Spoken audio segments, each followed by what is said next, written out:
Saludos a todos ustedes de parte de su servidor, mi esposa. Estamos en oración continuamente para que Dios les guarde en la mejor salud física, mental, emocional, espiritual. Y les suplicamos que continuemos. Sus oraciones son más de lo que podemos articular en palabras, lo valorable que son. A esta hora vamos a continuar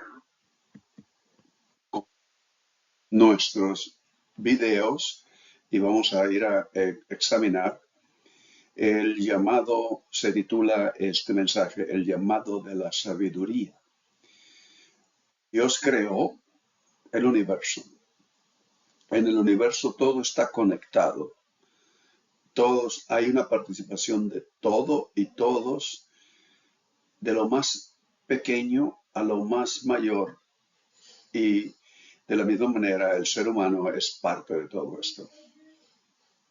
Veamos entonces el mensaje. Los textos bíblicos, quisiera empezar a decirles, fueron producidos por hombres en una cultura patriarcal o patriarca.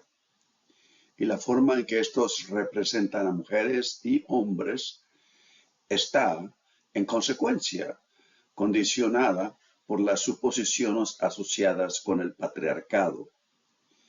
Estos son textos muy antiguos, pero sin embargo, estas suposiciones también nos conducen a otras consecuencias, a otras características, digamos, de la cultura y de la sociedad.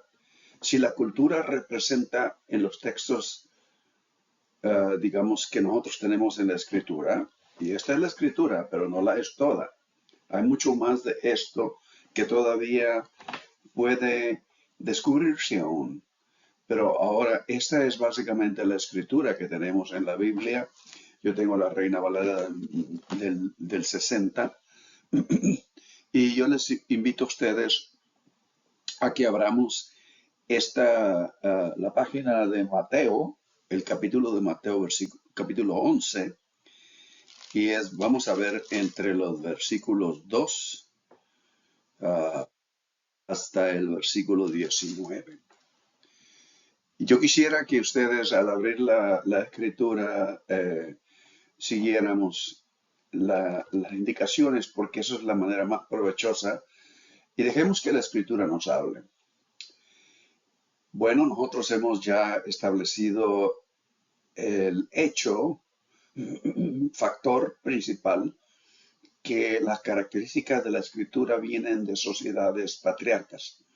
Si la cultura representada en los textos es patriarcal, también es jerárquica.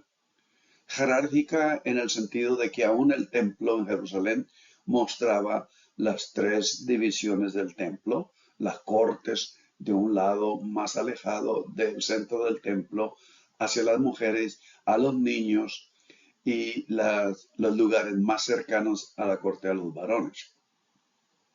Pero si esta cultura patriarca se establece desde entonces y viene a nuestros días, su manera de organizar la sociedad no es solo colocar a los hombres sobre las mujeres, sino también a los hombres libres sobre los esclavos, a los ricos sobre los pobres, a los hebreos sobre los extranjeros. Si ustedes dan cuenta, eso es lo que el texto bíblico nos refleja. Como si las personas pudieran ser relegadas apropiadamente a uno u otro peldaño de una escalera dependiendo de su género, de su estatus en la sociedad y prestigio en esa misma sociedad. Además, según los modelos de organización social escalonados, jerárquicos, escalonados, estratificados, o triangulares, donde lo de más valor está en la cúspide y lo de menos valor está en la base.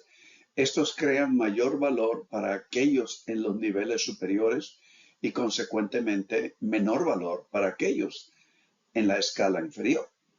Y por lo tanto hace legítima la dominación de otros considerados de menor valor. Y por eso se convierten aún con mayor vulnerabilidad en las estructuras de jerarquías. Y esta realidad es esencial en la visión cósmica del patriarcado. Y si ustedes se imaginan esta figura, yo quisiera para la aplicación de lo que vamos a ver en el texto, imaginar esta estructura cuadrada como un cuadrado y además podemos ver que esta no es la única manera de estratificar la, la sociedad. En tiempos antiguos, el pueblo de Israel vivía en una sociedad teocrática. Teos, porque estas son palabras de las raíces del griego, quiere decir Dios. Una sociedad en la que Dios es el que comunicaba los valores, los principios, en todo. Entonces, se cambió. Primera de Samuel, capítulo 8. Si ustedes leen el capítulo 8, se van a dar cuenta que ahí los líderes de Israel, viendo a otros pueblos que tenían sociedades monárquicas, empezaron a codiciar ese tipo de estructura porque veían que el rey era el que los organizaba y los sacaba a las guerras y defendía esa sociedad. Obviamente, si ustedes leen detenidamente, se darán cuenta que Dios rechazó ese patrón. El patrón que viene de la revelación desde la creación y es a través de la sabiduría de Dios. Es un patrón cósmico en el que no solamente una área, una organización social, una nación, digamos, un territorio, se pone por encima de todo el resto del mundo, sino que todo está ante Dios, todos, como decimos normalmente, ante Dios, todos somos iguales. Y Dios no tiene acepción de personas, ni acepción de valores, conceptos o un valor específico concentrado en una particularidad del universo, sino que todo el universo está en una comunión, digamos, codependiente. Nosotros damos y recibimos, y esa es la manera en la que vivimos. La comprensión patriarca del mundo contrasta entonces marcadamente con la visión cósmica de la sabiduría. Y esa es la manera en la que Dios creó al principio. Las formas de organización social que asumen la interdependencia del cosmos, del universo, vuelvo a repetir, y se posiciona respetuosamente ante el frágil ecosistema del que los seres humanos son solamente una parte.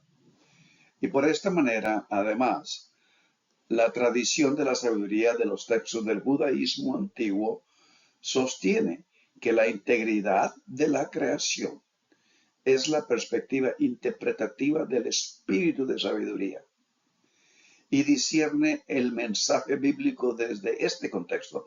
Los textos sapiensales o textos de la instrucción bíblica de la sabiduría vinieron más de 1000 años antes que se compusieran los textos de mayor antigüedad de la escritura hebrea.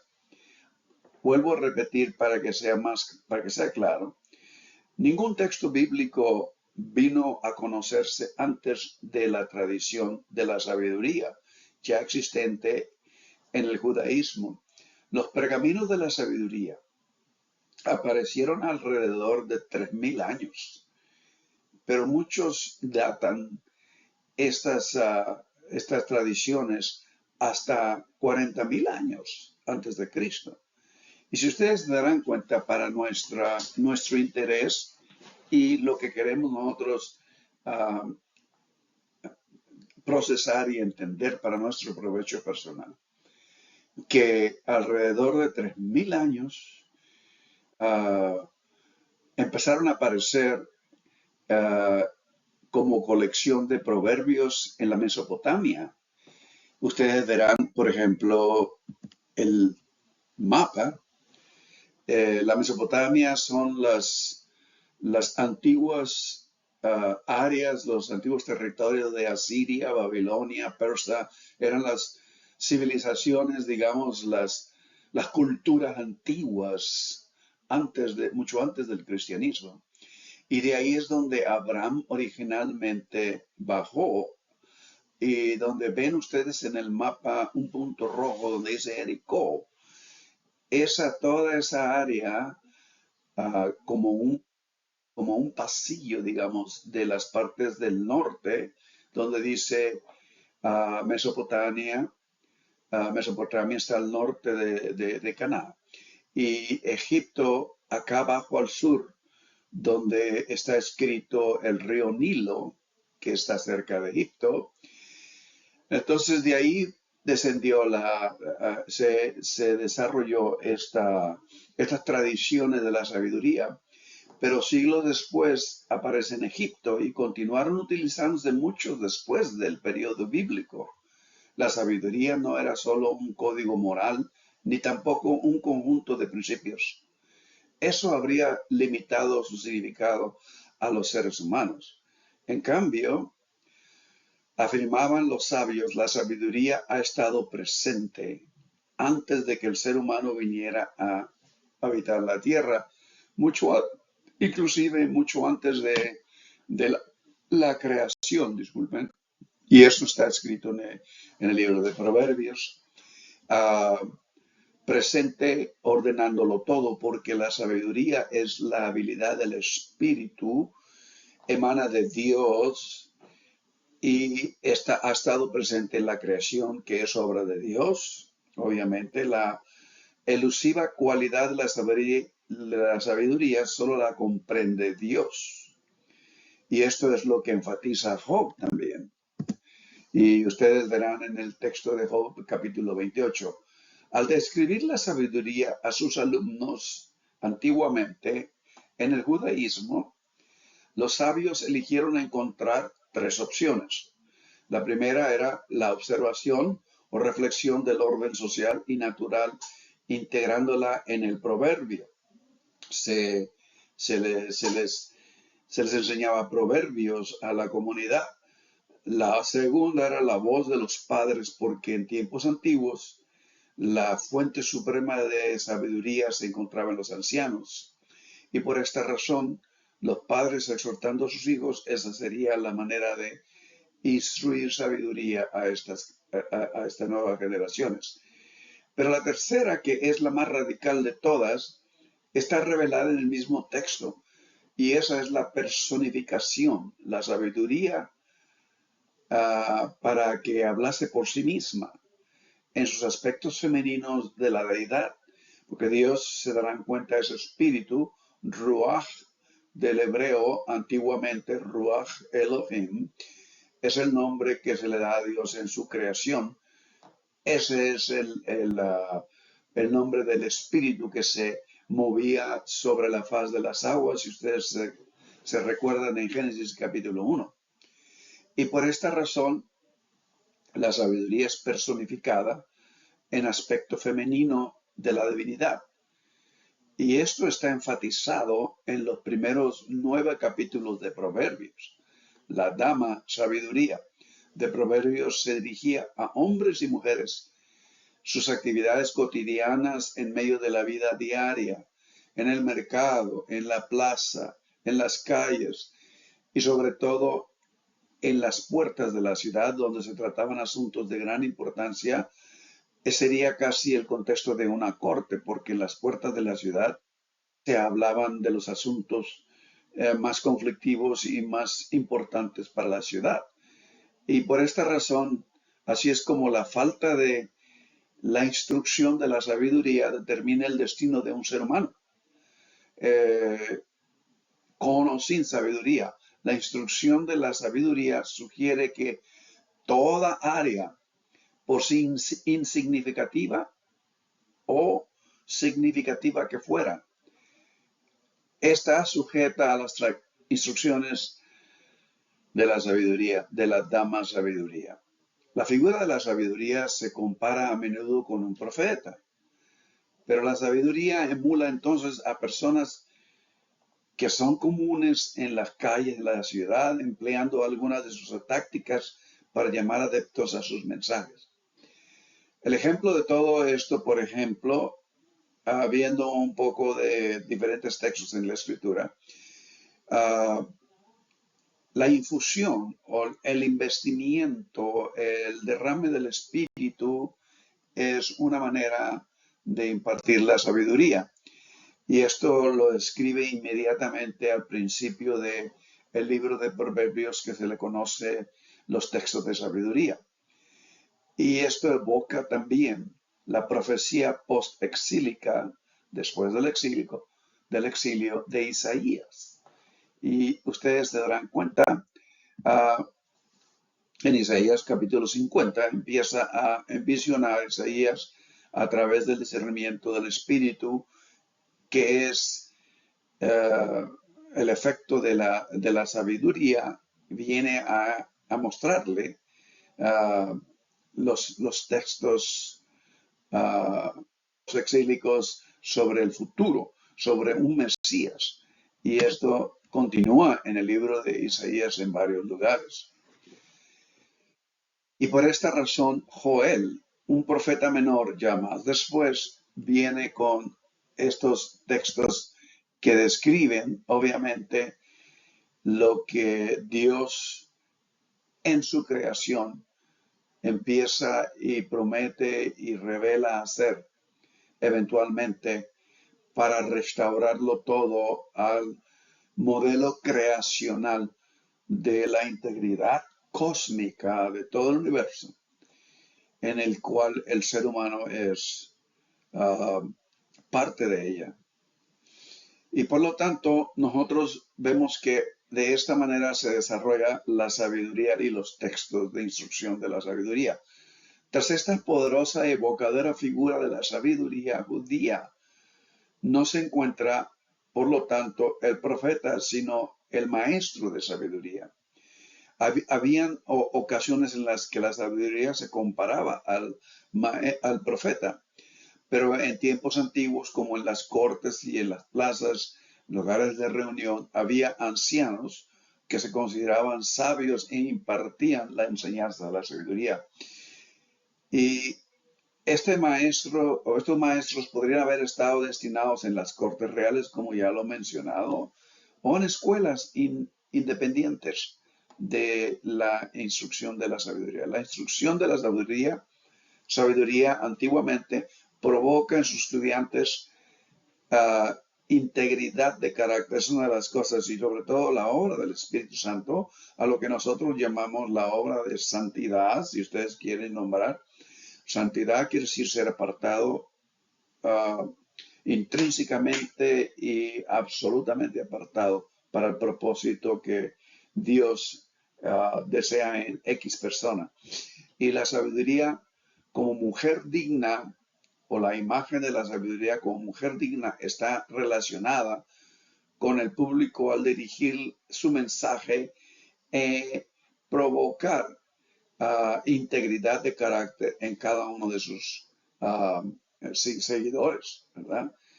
El principal destino de su llamado son los hombres jóvenes e inexpertos y las mujeres también, y están asumiendo su primera responsabilidad en la vida pública, como por ejemplo uno de ellos sería Abigail, en Primera de Samuel, capítulo 25, versículo del 2 al 42, en la cual sus acciones y hábiles palabras sabias protegen a David de cumplir un juramento insensato. Ustedes lo pueden leer. Primera de Samuel, capítulo 25, versículo del 2 al 42. Pero uno de los ejemplos más conocidos quizás serían las hábiles interpretaciones de sueños y el consejo que José instruyó a Faraón en Egipto. Y el narrador en Génesis del capítulo 40 al 45 lo describe. Ahora, en el Nuevo Testamento, la obra de la sabiduría en el Nuevo Testamento es muy clara. En el capítulo 11, ahora sí, vamos al capítulo 11 de Mateo, si ustedes lo tienen en su Biblia, se revela una gran oportunidad para reflexionar sobre el significado del llamado divino al Mesías, en la que la sabiduría está sumamente en el centro de todo, y el carácter de la sabiduría que eventualmente va a guiar a todos sus seguidores. Vean ustedes, por ejemplo, que en Isaías 11 habla un poco de la visión mesiánica de la persona, Mesías, que vendrá a realizar un plan divino. Y esto fue en el primer siglo. Ustedes se darán cuenta que todo el tiempo que nosotros vivimos lo dividimos entre antes de Cristo y después de Cristo. En el capítulo 11 de Mateo, entonces, se revelan algunas características muy importantes que serían provechosas para nuestra vida espiritual. Capítulo Isaías 11, versículos 2, 3 y 5, o gran parte del 11. El hecho es que el llamado universal a vivir en la plenitud de ser hechos hijos de Dios está intrínsecamente conectado con el investimiento del Espíritu de Dios, a lo que muchos llamamos santidad a Dios, pero también al discernimiento y madurez de los propósitos de Dios. Y a esto se refiere el apóstol Pablo en Romanos capítulos 8. Si ustedes pueden ir allá o lo pueden ver eventualmente, porque quisiera que mantuviéramos nuestra atención en el capítulo 11 de Mateo. Dentro de la narración del capítulo 11 podemos ver que Juan el Bautista es un verdadero profeta. Si ustedes notan, por ejemplo, en Mateo 11, versículo 11, ahora sí, nos dice,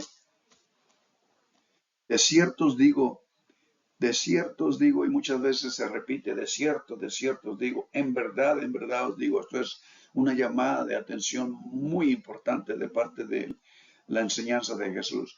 Entre los que nacen de mujer, no se ha levantado otro mayor que Juan el Bautista. Pero luego hace una declaración muy impactante. Pero el más pequeño en el reino de los cielos es mayor que él.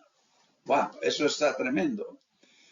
Con un mensaje legítimo y verdadero, el enviado Juan el Bautista, pues naturalmente lo reconocemos como un verdadero profeta en el texto bíblico, que proclama el mismo mensaje que Jesús proclamará al reconocer a Jesús como Mesías cuando él vino bautizado. Ustedes recordarán en el río Jordán, Juan dice, este es el Cordero que quita el pecado del mundo. Recordemos el mundo patriarca entonces antiguamente, y aún continuó y trató el mundo humano que está tradicionalmente promovido a través de las tradiciones patriarcas.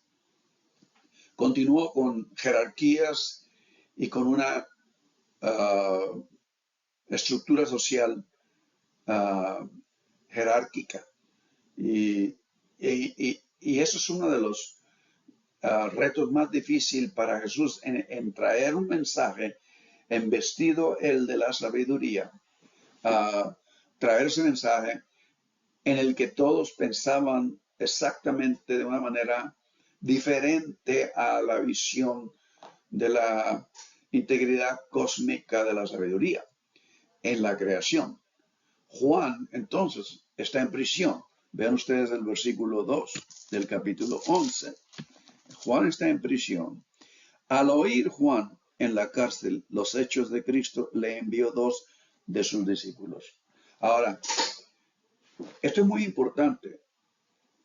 Juan está en prisión porque su predicación profética ofende a las autoridades y después muere como mártir.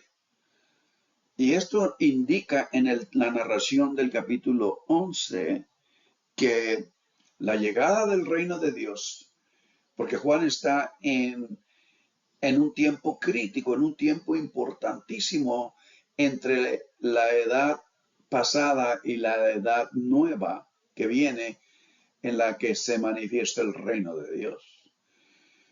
Juan Bautista viene a proclamar la llegada del reino de Dios. Y Jesús, juntamente con Juan y sus mensajes, provoca una oposición violenta en la sociedad en la que se regía en un sistema de jerarquía. El punto de Mateo es claro. Y vean ustedes el versículo 12, donde Jesús nos dice, desde los días de Juan el Bautista hasta ahora, el reino de los cielos sufre violencia y los valientes lo arrebatan. Lo que Mateo está tratando de decirnos claramente, que Juan Bautista es el Elías escatológico que se encuentra en el cambio de los tiempos. Al igual que percibir la llegada del reino en las parábolas que Jesús enseñó y reconocer los profetas del reino, requiere discernimiento. Y eso es lo que nosotros anhelamos de Dios. Vean ustedes el versículo 15. En el versículo 15, Jesús dice, el que tiene oídos para oír, oiga. Sin embargo, aún Juan, siendo un profeta, como lo declara Jesús en el versículo 11, de cierto os digo, entre los que nacen de mujer no se ha levantado otro mayor que Juan el Bautista. Aún siendo así, aún siendo ungido, aún siendo instruido y guiado por la sabiduría y fiel en todo, sin embargo, Juan vacila en su fidelidad. Y al oír Juan esto, le manda 2 discípulos a Jesús.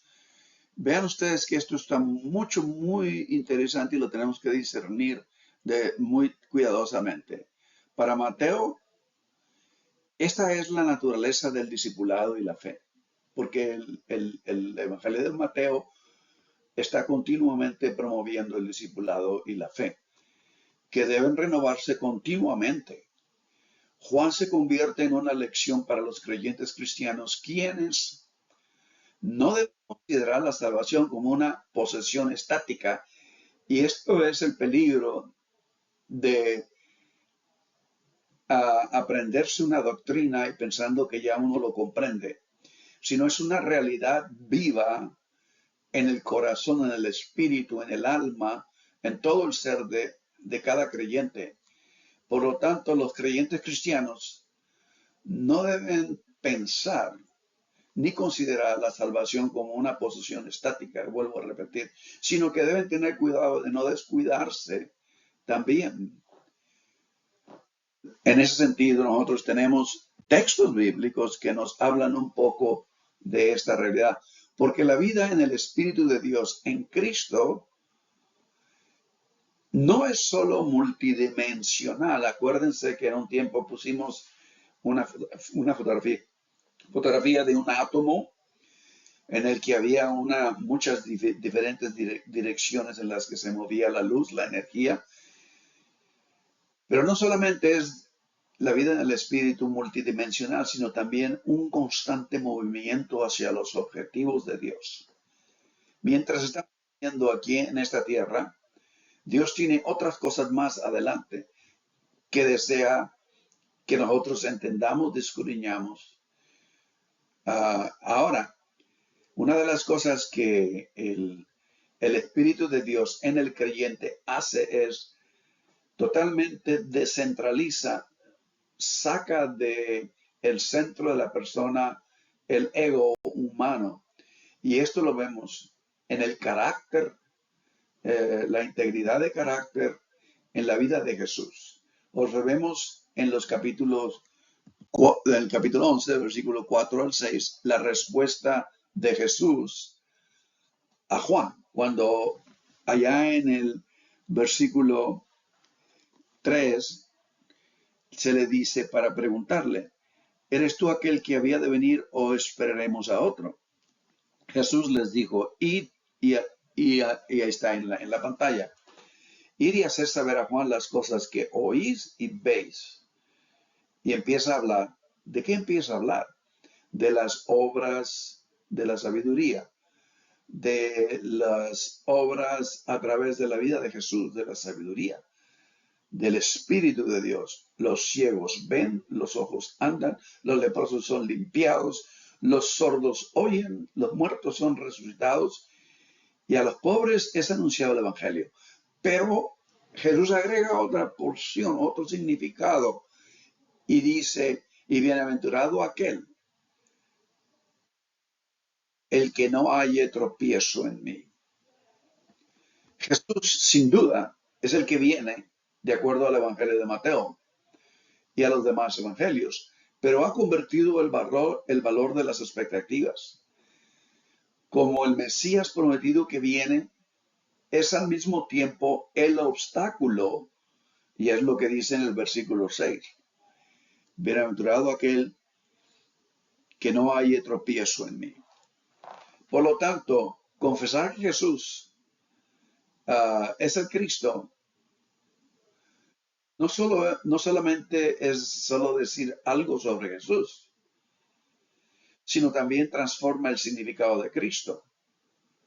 Y por esta razón transforma la expectativa al cumplirla y transforma en la mentalidad y los patrones y las costumbres de tratar uno de hacer, encajar las cosas de acuerdo al criterio personal de cada persona. Tenemos que dejar que Dios nos enseñe. La fe no nace de poner a prueba a Jesús según nuestros criterios para ver si está a la altura.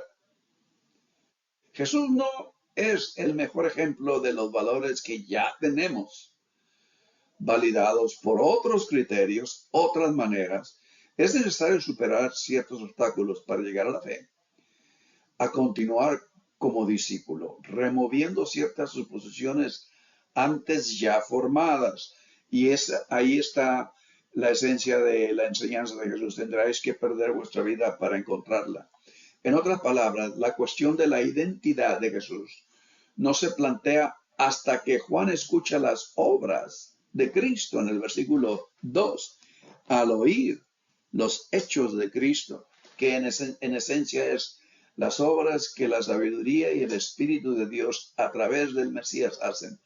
Como Cristo, Jesús no es solo una gran persona, sino principalmente el cumplimiento de las promesas y la presencia de Dios, no solo en Israel, sino en todo el cosmos, en todo el universo. Aquel que se encuentra en el cambio de los tiempos en el primer siglo, en la época en la que Jesús habló esta enseñanza. El panorama de la narración va más allá y se centra en la fidelidad en esencia del Creador a su creación. Y esto es el punto principal. Hasta cierto punto, la pregunta de Juan en el versículo 3, ¿eres tú aquel que había de venir o esperaremos a otro? Puede ser, en cierto sentido, nuestra pregunta. Juan puede hablar por aquellos quienes una vez estuvieron seguros de su fe, pero ahora parece que no lo están. O por a quienes están impresionados por sus logros de Jesús, pero se pregunta si hay alguna señal en ellos, en esas muestras, sobre el significado último de las cosas. O por aquellos quienes comienzan a dudar si el camino de la mansedumbre y la no represalia puede realmente funcionar. De alguna manera, en alguna ocasión, en un mundo donde unos pocos tienen la mayor parte del poder. Mateo no considera que plantearse tales preguntas cierre la puerta a la fe. La expresión de los acontecimientos y el mundo imponen estas preguntas ante las mentes honestas, que verdaderamente buscan sus respuestas. ¿Existe realmente un Dios que sabe y se preocupa, por ejemplo? ¿Tiene este Dios un plan para el mundo? Para mí, en lo personal, de ser así, ¿es Jesús la revelación definitiva de ese Dios? ¿O deberíamos buscar respuestas a las preguntas fundamentales en otro lugar? Quienes se plantean seriamente estas preguntas pueden estar más cerca de la comunión con Dios que quienes afirman, por supuesto, Dios existe y por supuesto, Jesús es su Hijo, a través de alguna declaración doctrinal, quizás.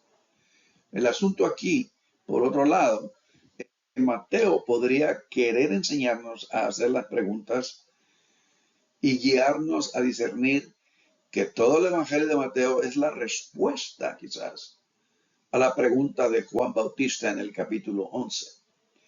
Su método de pedir, buscar y llamar en el capítulo 7, en donde Jesús enseña, excluye cualquier enfoque individual de Jesús y yo y ya. Y formula la pregunta cristológica para incluir al mundo entero, porque esa es la manera en la que la sabiduría opera. Nos conecta con toda la creación. Se trata de toda la creación. Es la que en la que uno mismo está incluido.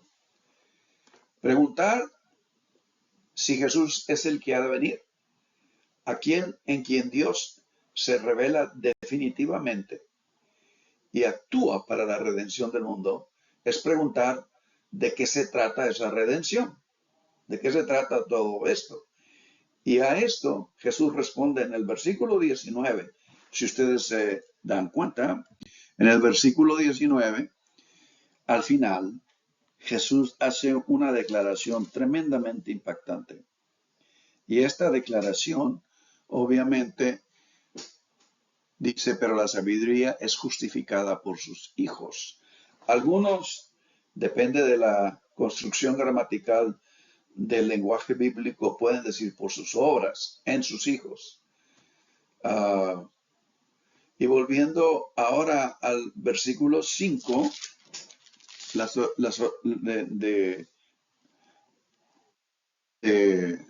del capítulo 11 de Mateo, esta declaración, Jesús no se pone en el centro como Mesías, sino que apunta hacia el carácter eterno del Espíritu de Dios, y el versículo, al final del versículo 19, apunta de regreso al versículo 5. Los ciegos ven, los ojos andan, los leprosos son son limpiados, los sordos oyen, los muertos son resucitados, y a los pobres es anunciado el Evangelio. Esas son las obras que Jesús describe en esa declaración. Pero la sabiduría es justificada por sus hijos.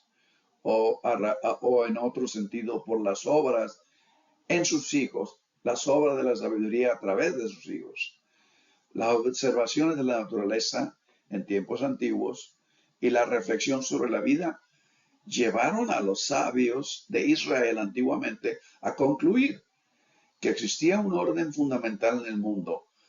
Se trata de todo el universo, se trata de todo lo que el mundo, ayer, hoy y siempre. Si pudieran ellos, decían los sabios antiguos judíos, discernir cómo funcionaba ese orden y armonizar sus vidas con él, podrían vivir en paz y con éxito. Y es de ahí de donde viene la instrucción de la sabiduría. Aunque los sabios sostenían que ciertas leyes naturales podían percibirse, procesarse, discernirse y de esa manera seguirse, nunca enseñaron que la vida llegaría a ser completamente comprendida y controlada. Esto es muy importante. De hecho, solo participar en esa vida, la vida que viene de lo más íntegro del corazón de Dios. De hecho, ellos creían que las dimensiones de la sabiduría más anheladas, la sabiduría que explica el universo y el funcionamiento interno de la vida, inclusive en el ser humano, cómo opera eso en el interior del ser humano, están más allá del alcance humano y residen únicamente en Dios. Jesús testifica de la sabiduría, en otras palabras, aquí, en este capítulo, en el versículo 19, viendo retrospectivamente hacia el versículo 5. Entonces, incluso nos lleva al comienzo del orden creacional en Génesis, en donde Proverbios declara y dice que la sabiduría ya era desde el principio. El Espíritu de Dios, el Ruach Elohim, el Dios eterno multidimensional, el Dios del Espíritu eterno al cual nosotros queremos vivir de acuerdo a Oseas capítulo 6, versículos 1 al 3, eternamente realizando los propósitos por el cual somos una persona. Y obviamente Jesús testifica y hace esta alusión en el capítulo 11, y esto es muy importante, pero hay otros temas más. Incluso nos lleva al comienzo del orden, como antes lo he dicho, el orden al que el Dios creador llamó en su propósito cuando Dios pone el orden creacional y lo llama bueno en gran manera, y vio Dios que era bueno. A un llamado, y es al que Jesús está haciendo aquí en el capítulo 11, a una comprensión más profunda o renovación de nuestra mente, como lo dijimos en el video pasado de Romanos capítulo 12, versículos 1 y 2, a algo que nos lleva a profundizar nuestra comprensión de lo que creíamos saber, a realizar la plenitud de una vida de amor absoluto, justicia, paz y gran significado en el campo energético de la luz divina, en la continua renovación por la guía del poder de la sabiduría, el poder del Espíritu de Dios obrando pues en la sabiduría. Y esto es un poco de lo que podemos aprovechar del capítulo 11 de esta narración, esta parte de la narración en el Evangelio de Mateo. Estaremos entonces próximamente con todos ustedes.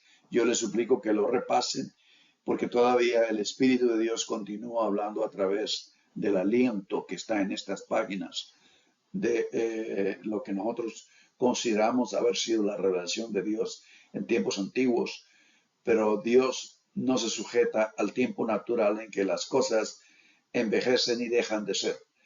La palabra de Dios dice en Isaías 55, 11, saldrá y no regresará a mí vacía.